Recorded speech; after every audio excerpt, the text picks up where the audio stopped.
राधे राधे दोस्तों, कैसे हैं आप लोग। आई होप आप लोग अच्छे होंगे। आई होप आप लोगों की तैयारी अच्छी चल रही होगी। आज हम एनसीईआरटी पढ़ेंगे एंड 9th क्लास की जो एनसीईआरटी चलती है उसमें हम चैप्टर 1 पढ़ेंगे। उस चैप्टर में से जो बहुत इम्पोर्टेंट जो टॉपिक्स थे उसको मैं डिस्कस करवा रही हूँ। आप सभी लोग बहुत ध्यान से पढ़िएगा। उसमें से जो मैंने बहुत इंपॉर्टेंट चीज़ें थी, आप पूरा चैप्टर ऐसे आपको पूरा चैप्टर पढ़ना पड़ेगा। और मैंने क्या किया है, उसमें से जो इम्पोर्टेंट कंटेंट था वो आप लोग को प्रोवाइड कर रही हूँ। तो पहला क्या है, भारत जो है वो उत्तरी गोलार्ध में स्थित है। भारत उत्तर पूर्व दिशा में स्थित है। उत्तर पूर्व दिशा, ये हमारा नॉर्थ हो गया, ये हमारा साउथ हो गया, ये हमारा वेस्ट हो गया, ये हमारा ईस्ट हो गया और ये हमारा नॉर्थ ईस्ट हो गया। ठीक है, तो ये यहाँ पे हमारा इंडिया स्थित है। ठीक है, फिर भारत का अक्षांशीय विस्तार, भारत का अक्षांशीय विस्तार कितना है, 8 डिग्री 4 मिनट और 37 डिग्री 6 मिनट। ठीक है, और भारत का देशांतरीय विस्तार जो है वो कितना है, ये है 68 डिग्री 7 मिनट से 97 डिग्री 25 मिनट है। भारत का सबसे उत्तरी बिंदु यानी नॉर्थ वाला साइड सबसे कौन सा है, इंदिरा कॉल है। कहाँ पर है, लद्दाख में। ठीक है, साउथ वाला पॉइंट है कन्याकुमारी, जिसे कैप कैमोरिन भी बोलते हैं। फिर हमारा वेस्ट वाला पॉइंट गुहार मोती गुजरात में है। और ये हमारा ईस्ट वाला पॉइंट है जिसे हम कीबतू जो अरुणाचल प्रदेश में स्थित है। तो भारत का सबसे उत्तरी बिंदु इंदिरा कॉल है, सबसे दक्षिणतम बिंदु कन्याकुमारी तमिलनाडु में, पश्चिमी बिंदु गुहार मोती गुजरात में और पूर्वी बिंदु किबुतु अरुणाचल प्रदेश में है। भारत संघ का सबसे दक्षिणतम बिंदु इंदिरा बिंदु कहा जाता है। सन 2004 में सुनामी की लहरों के कारण समुद्र में जलमग्न हो गया था। तो जैसे कि हमारा ये इंडिया है, डायग्राम पे मत जाइएगा। ठीक है, तो यहाँ पे हमारा अंडमान निकोबार ऐसे बना हुआ है।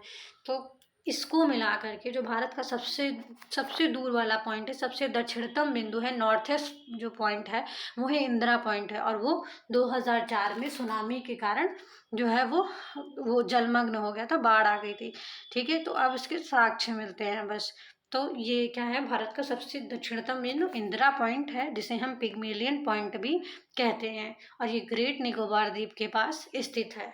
भारत का कुल क्षेत्रफल है 32,87,263 किलोमीटर। कितना है, 32,87,263 किलोमीटर, जिसका पूरा भौगोलिक क्षेत्रफल कितना है, परसेंटेज में 2.4% है। कितना है, 2.4% है। और भारत जनसंख्या में कौन से नंबर पे आता है, आप लोग मुझे कमेंट करके बताइएगा। भारत विश्व का 7वां बड़ा देश है क्षेत्रफल के आधार पर। कौन कौन सा है, पहला रूस है, फिर कनाडा है, फिर चाइना है, फिर यूएसए है, ब्राज़ील है, ऑस्ट्रेलिया है और फिर भारत है।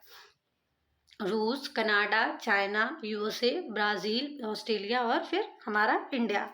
फिर भारत की स्थल सीमा कितनी है, भारत की स्थल सीमा है 15,200 किलोमीटर। भारत की कोस्टल एरिया की जो कोस्टल एरिया है उसकी कितनी है, 6100 किलोमीटर है। हमारा कोस्टल एरिया यानी हमारा समुद्री वाला इलाका है, जैसे ये गुजरात हो गया, महाराष्ट्र, गोवा, कर्नाटक, केरला। ठीक है, तो ये जितने भी ये कोस्टल एरियाज हैं, इधर आंध्र प्रदेश, उड़ीसा, ये उड़ीसा आ जाता है, आंध्र प्रदेश आ जाता है। तो जितने भी कोस्टल एरिया हैं इनको मिलाकर 6100 किलोमीटर है। लेकिन इधर हम अगर अंडमान निकोबार को ले लेते हैं तो वहाँ पे उसको मिलाकर कितना हो जाता है, 7,516.6 किलोमीटर है।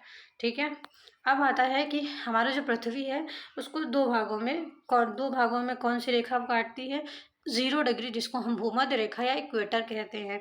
ठीक है, इसका उत्तरी जो इसको एक ये हो गया साउथ वाला, एक हो गया नॉर्थ। ठीक, जिसके उत्तरी भाग में हमारी कर्क रेखा है, जो भारत को कर्क रेखा जो है भारत को उत्तर दिशा में काटती है। अब कौन कौन से स्टेट हैं वो कर्क रेखा पे, तो पहले कौन सा है, मैं ऐसे लिख दे रही हूँ, राजस्थान, ठीक, गुजरात, फिर एमपी, झारखंड, छत्तीसगढ़, ठीक, वेस्ट बंगाल, त्रिपुरा और मिज़ोरम। ठीक, फिर इधर आता है, फिर से आता है 22.5 डिग्री। 22.5 डिग्री पूर्वी देशांतर रेखा को भारत की मानक यमन उत्तर रेखा माना गया है, जो कि उत्तर प्रदेश के मिर्ज़ापुर से गुजरती है। 22.5 डिग्री जो है इंडियन स्टैंडर्ड टाइम लाइन है, डिसाइड की गई है, और ये कहाँ से, उत्तर प्रदेश के मिर्ज़ापुर से होकर गुजरती है। अब आता है कि भारत के उत्तर से दक्षिण की दूरी कितनी है 3,214 किलोमीटर है, और भारत की पश्चिम से पूर्व की दूरी 2,993 किलोमीटर, ऐसे मान लेते हैं। ये वाली दूरी कितनी है 3,214, और ये वाली कितनी है 2,933 किलोमीटर है। ठीक, हम मैप में देख लेते हैं एक बार, थोड़ा सा इसको ऐसे कर लेते हैं।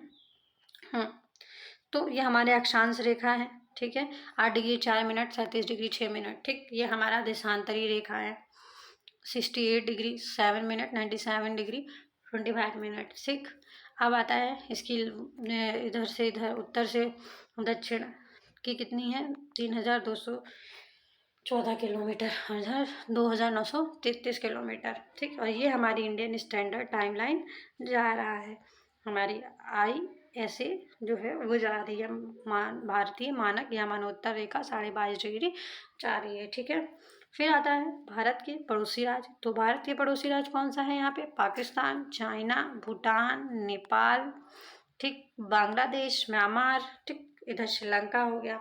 ठीक, तो और कोस्टल एरिया भी हम लोगों ने देखा था ना कि ये गुजरात वाला कोस्टल एरिया हो गया, इधर महाराष्ट्र है, इधर गोवा है, इधर फिर कर्नाटका है, केरला है, इधर उड़ीसा है, आंध्र प्रदेश है। ठीक, और ये इतना मिला के कितना था 61 किलोमीटर था। लेकिन अगर हम ये अंडमान निकोबार वाला मिला लेते हैं तो ये हो जाता है 7,516.6 किलोमीटर हो जाता है। ठीक, अब हम देखते हैं कि ये जो भारत और ये हमारा इंडिया है और ये हमारा श्रीलंका है।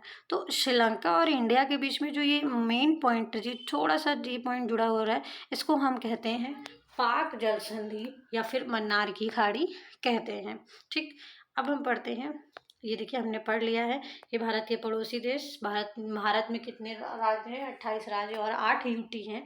आप लोग मुझे कमेंट करके बताइएगा कि कितने यूटी हैं, कौन कौन सी यूटी है। अब भारत के 7 पड़ोसी देश, बांग्लादेश, चाइना, पाकिस्तान, नेपाल, म्यांमार, भूटान, अफगानिस्तान। ठीक, बांग्लादेश कितनी सीमा साझा करता है 4,096 किलोमीटर।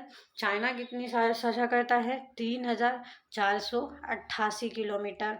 ठीक, Pakistan 3,323 kilometre, Nepal 1,751 kilometre, Myanmar 1,643 kilometre, Bhutan 699 kilometre और अफगानिस्तान 106 किलोमीटर। ठीक है, तो अफगानिस्तान जो है सबसे कम सीमा साझा करता है, और ये किससे, अफगानिस्तान किससे करता है, लद्दाख से। एक अकेला यूटी है लद्दाख, जिससे ये अपनी सीमा साझा करता है। बांग्लादेश सबसे ज़्यादा सीमा साझा करता है। ठीक, और एक लास्ट पॉइंट पढ़ लेते हैं, सन 1869 में सुएज नहर मिस्र में खुलने से भारत और यूरोप के बीच में दूरी जो है 7,000 किलोमीटर कम हो गई है। तो आप लोग मुझे कमेंट करके बताइएगा कि आपको नोट्स कैसे लगे। आप लोग प्लीज़ लाइक और सब्सक्राइब करते रहिए। आप लोग जितना मुझे मोटिवेट करेंगे, मैं उतना ही आप लोगों को अच्छा कंटेंट प्रोवाइड करने की कोशिश करूँगी। आप लोग मुझे कमेंट करके बताएंगे कि आपको मेरा कंटेंट कैसा लगा। मैं वैसे ही उसमें इम्प्रूवमेंट करूँगी। आप लोग प्लीज़ लाइक और सब्सक्राइब और शेयर करते रहिए और मेरी फैमिली को थोड़ा सा आगे बढ़ने का मौका दीजिए। Thank you.